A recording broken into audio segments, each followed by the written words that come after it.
Obrigado, presidente Renan. Obrigado pelo convite para estarmos aqui numa reunião nos mesmos moldes que foi feito com os senhores governadores. Eu queria cumprimentar, agradecer também o apoio e acolhida que temos tido do presidente Eduardo Cunha. Nossos cumprimentos aos senadores, deputados, prefeitos, demais autoridades presentes, senhores jornalistas. Como é do vosso conhecimento, desde a Constituição de 88, os municípios vêm assumindo novas e recorrentes responsabilidades, seu devido acompanhamento das receitas. O nosso anuário Multicidades, Finanças dos Municípios do Brasil, uma publicação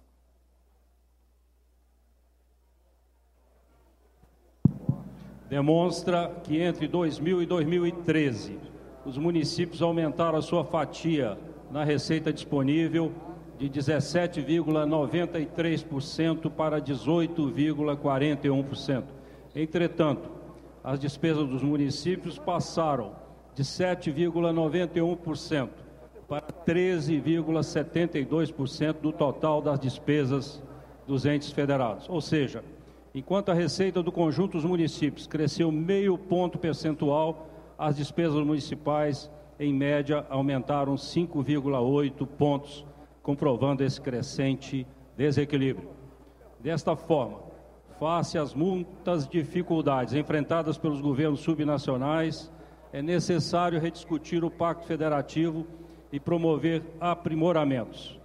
Essa reformulação perpassa, primeiro, pelo aprimoramento do diálogo entre as esferas de poder. Segundo, o aprimoramento do diálogo entre os próprios entes federados. Terceiro, mudanças na divisão dos recursos. E quarto, a revisão das responsabilidades de cada ente. Não é preciso comentar as dificuldades que estamos todos enfrentando nesse momento, todos os entes federados e todos os municípios principalmente, mas é muito importante podermos constatar esse ativismo do Congresso Nacional, que vem preencher uma lacuna na vida democrática republicana do Brasil.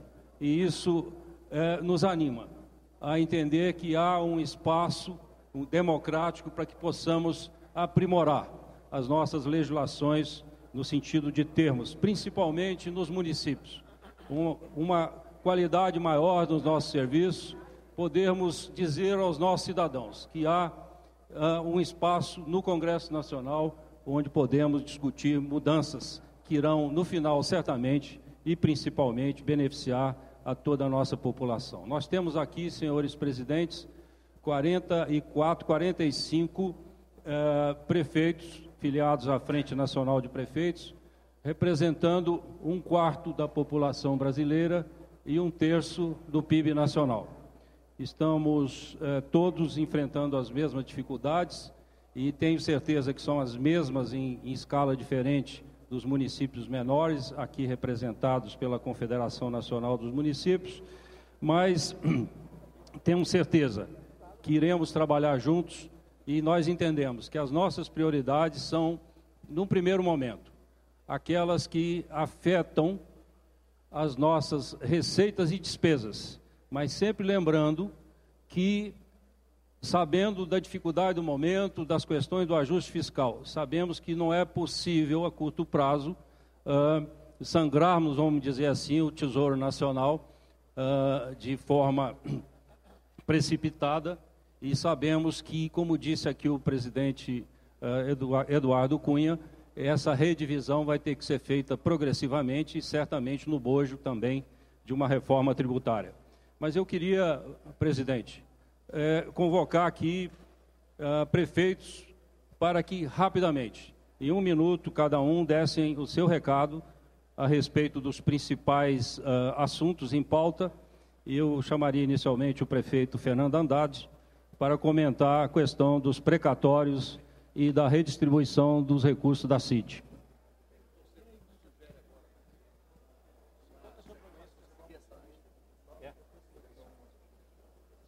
Prefeito Haddad. Nós vamos conceder a palavra ao prefeito Fernando Haddad, de São Paulo. Muito bom dia a todos. Eu gostaria de cumprimentar o presidente do Senado, Renan Calheiros, o presidente da Câmara, Eduardo Cunha, cumprimentar senadores e deputados aqui presentes e, obviamente, cumprimentar os colegas que acompanham essa reunião sobre o Pacto Federativo. Cabe-me apresentar rapidamente, presidente, a proposta dos prefeitos em torno de duas questões conhecidas e muito importantes, começando pela questão dos precatórios. Governadores e prefeitos aguardavam ansiosamente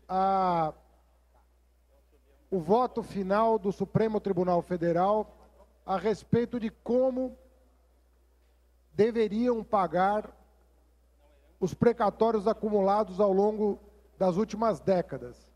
É sabido que desde os anos 90, os entes federados não vêm pagando os precatórios na forma da Constituição.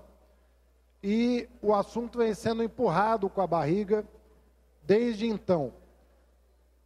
Quando o Congresso Nacional fixou, pela emenda constitucional número 61, o procedimento de parcelamento dos precatórios, nós imaginamos que tínhamos encontrado uma solução para o problema. Eis que a Ordem dos Advogados ajuizou a ação direta de inconstitucionalidade e teve êxito. O que representa a nova PEC? É importante sublinhar esse aspecto, porque pode parecer que uma nova PEC tem a intenção de afrontar a decisão do Supremo. Então é importante sublinhar que esta nova proposta de emenda constitucional, ela não discute o que fazer. O que fazer já foi determinado pelo Supremo Tribunal Federal. Essa proposta também não discute quando fazer, porque o roteiro de pagamento já está estabelecido no período 2016-2020. Portanto, nós não estamos discutindo o que fazer e nem discutindo quando fazer. O que a PEC propõe é a forma de fazer, é o como fazer. E para isso, a PEC introduz 3 instrumentos. O primeiro deles, a vinculação de receitas municipais.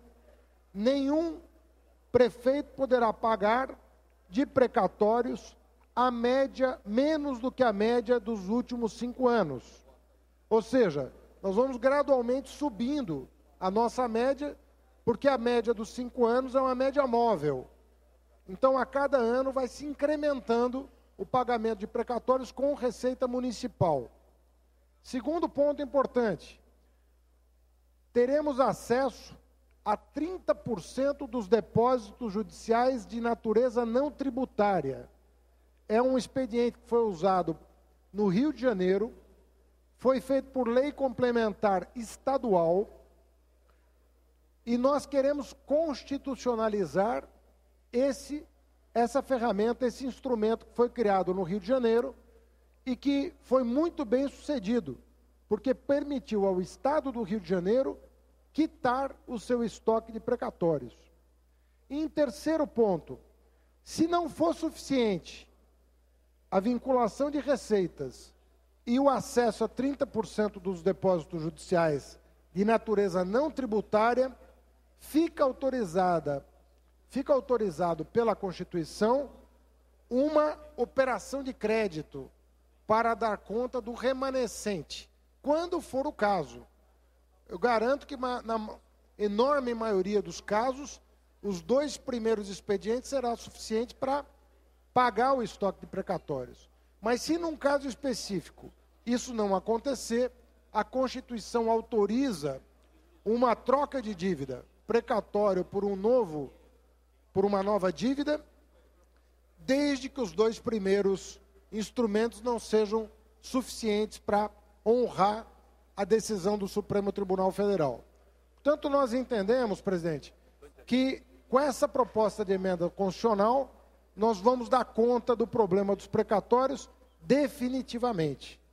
E nós temos aí prefeitos hoje que vinculam 4, 5% da receita líquida real com o pagamento de precatórios e nem assim honrarão até 2020 os seus compromissos.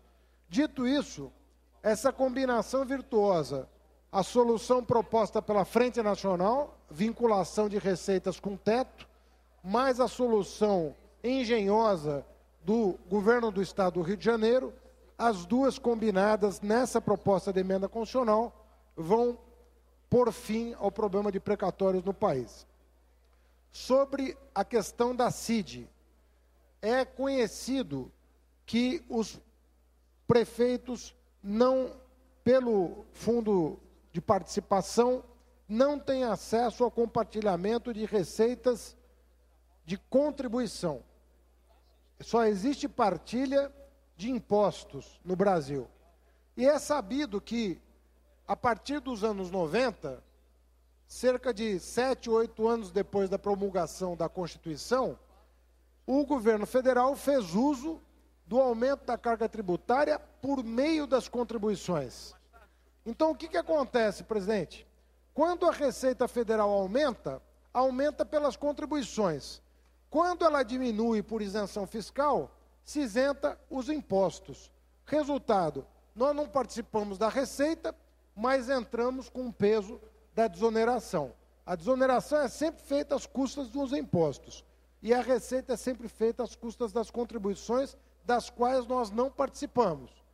Então, resulta aquilo que o prefeito Márcio Lacerda colocou com muita propriedade.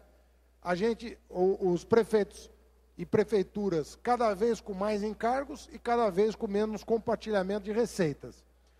Tem um ponto que tem onerado muito as prefeituras. Nós sabemos que a tarifa do transporte público no nosso país é cara.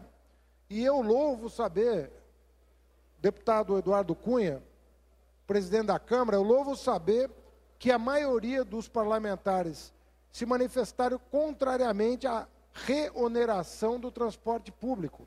Portanto, tirar da lei de reoneração o transporte público, porque isso faria incidir sobre a tarifa o peso desse imposto. Mas isso não é suficiente.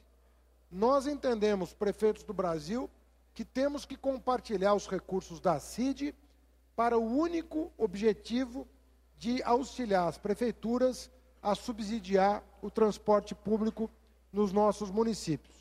Nós entendemos que a CID é uma contribuição correta, ela tem inclusive um caráter ambientalmente correto, mas nós entendemos que na ponta, quem tem que ser favorecido com a CID é o usuário do transporte público. E, portanto, nós, das prefeituras, reivindicamos um compartilhamento da CID, que hoje está restrita à União e aos estados, sem nenhuma participação dos municípios. Eu penso que esse é um tema candente na federação, o transporte público, não só pela questão da modicidade tarifária, mas pela questão da qualidade, e eu entendo que seria muito importante que o Congresso se debruçasse sobre esse assunto e pudesse aí, ao longo do ano, pautar o debate sobre modicidade do transporte coletivo nas grandes cidades. Muito obrigado, presidente Eduardo Cunha, muito obrigado, presidente Renan Calheiros, senadores e deputados. Nós agradecemos a intervenção do prefeito Fernando Haddad e vamos conceder a palavra ao prefeito Eduardo Paes, que falará sobre a dívida com a União. Eu queria saudar aqui, com uma enorme dose de gratidão, a iniciativa do Congresso Nacional, do presidente do Senado, do presidente da Câmara dos Deputados, dos senhores e senhoras senadores aqui, das senhoras e senhores deputados. Talvez esse seja um gesto absolutamente inédito na história brasileira, principalmente quando se diz respeito a prefeitos, presidente. É uma tradição da nossa República Federativa respeitar os entes da federação, estados. Enfim, o próprio Senado faz essa representação dos estados. Mas a mudança da realidade do mundo, aqui nós temos alguns senadores ex-prefeitos, está aqui a senadora Marta Suplicy, está aqui o senador José Serra, que foram prefeitos de São Paulo, a gente sabe que o tamanho dos problemas de cidades da dimensão de São Paulo, do Rio, de Belo Horizonte, de cidades médias brasileiras, são desafios e problemas muitas vezes muito maior do que os enfrentados pelos governos estaduais. Portanto, esse posicionamento e essa importância que dá o Senado e a Câmara dos Deputados ao papel, essa oitiva que se faz aos nossos problemas, às nossas angústias, ela é absolutamente fundamental. Eu queria também aproveitar só para fazer um segundo registro, presidente Eduardo Cunha e presidente Renan Calheiros, e aí acompanhar o que disse aqui o prefeito Fernando Haddad. Eu acho que nós já tivemos a experiência no Brasil do impacto que significa na vida das pessoas, dos trabalhadores, prefeito Márcio Lacerda, o aumento da tarifa de ônibus. Não se deve brincar com a possibilidade de nós termos que majorar ainda mais do que, enfim, as regras dos contratos de concessão já prevêem essas tarifas de ônibus. Portanto, é fundamental, presidente Eduardo Cunha, senhores deputados aqui presentes, senhores senadores, que se mantenha a desoneração do setor de transporte. Seria um absurdo, principalmente levando em consideração os momentos recentes que vivemos em nosso país, brincar com algo assim. E me coube aqui, presidente, tratar aqui do assunto da regulamentação da Lei Complementar 148, que trata da dívida dos entes da federação, dessa renegociação, dessa reequiparação da dívida dos entes da federação.